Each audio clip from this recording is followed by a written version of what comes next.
up, guys? It's TableTopVibes, and today we're taking a look at Citizens of the Spark by Thunderworks Games, which is currently out on Kickstarter. This game is a blast. It is animalmorphic. How do you say that word? Anamorphic. Anamorphic characters, which, you can see they're animal people. I guess. Animal people? Yeah.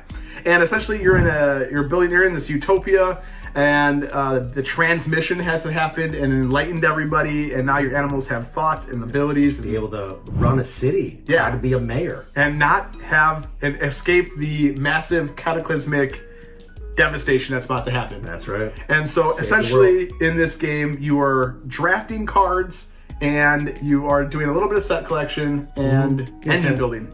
Yep, and then feeding off of your other actions of your counterparts that you're playing with, because it's a very interactive game when you're not just playing your own turn, you're playing your turn on the other people's turns as well. Yeah, and really cool. And so kind of things that you're able to do in this game, right? So you start off with attracting a citizen. Yep. You're trying to build your city, so you're attracting new citizens into your tableau, into your city, and so you're doing that by, there's 3 groups in the middle of the table. Yep, it's just a 9 box. Yeah, it's a grid, and you're selecting a row, and you're going to take those citizens in the row. Yep. You're going to take those citizens in, and then depending on what citizens you're grabbing, if you get the same type of citizens, they build to have stronger abilities. Yep, they stack. Yeah. And so they feed off of the different abilities that are in there. So if you end up with certain swords or different plants or other factors that are on each one of the cards, you're able to build them and multiply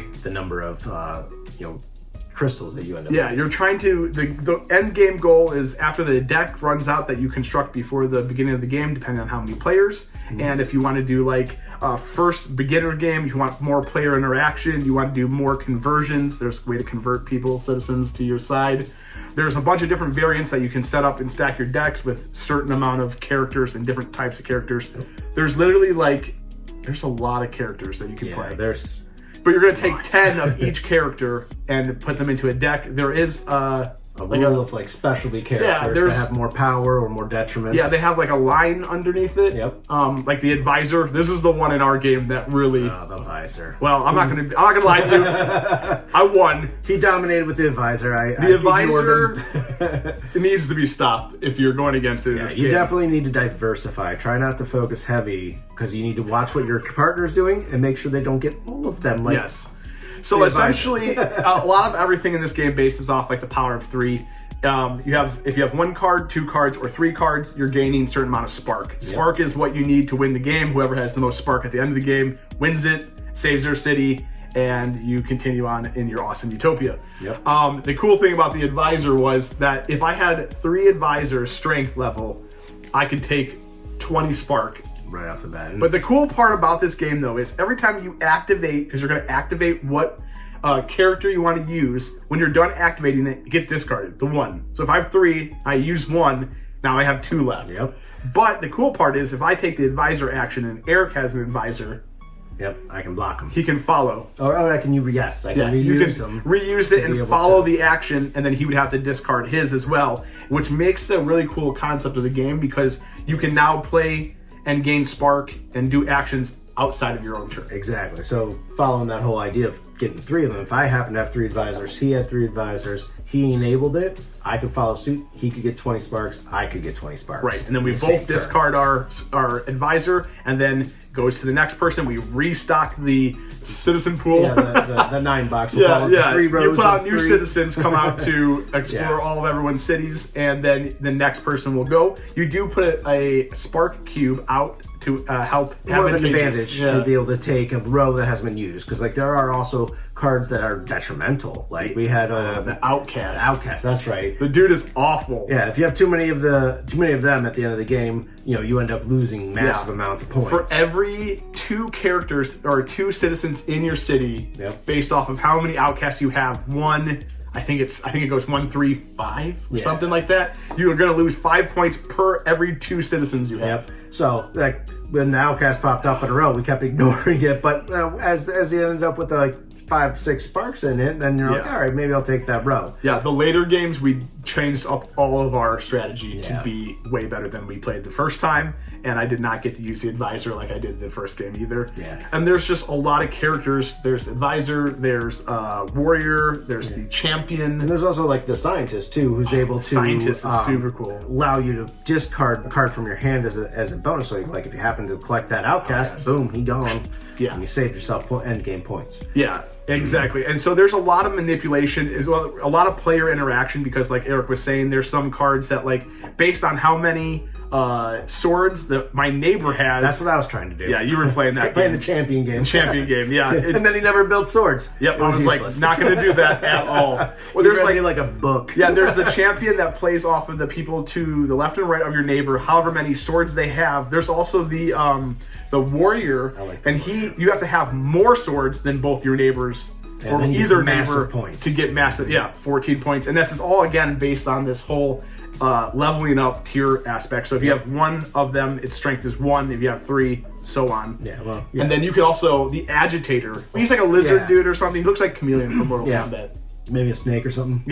But he agitates, and so what he does is you can trade a card from your citizens with another person's citizens, but you convert them and flip them over, and then you can assign that character to any other character to help boost the level of the card. To get to that level 3 tier, which really makes the mega points. But there's also the catch-22, which is that if I only have one guy left and I use him and I have just converted guys underneath him, all those converted points and guys discarded. So the more players you play with, if you see somebody's like dominating a game, you're gonna like everyone like collect the agitator and just like destroy somebody else's points, and like or their engine that they built to be able to earn tons of points. We started messing with him way more in later games, and he agitates a lot of people. You can really mess with you. But there's a ton of characters. We're not even going to get into all the other crazy guys. Obviously, there's a ton of them. We can go in forever, but you're going to be able to discover it for yourself.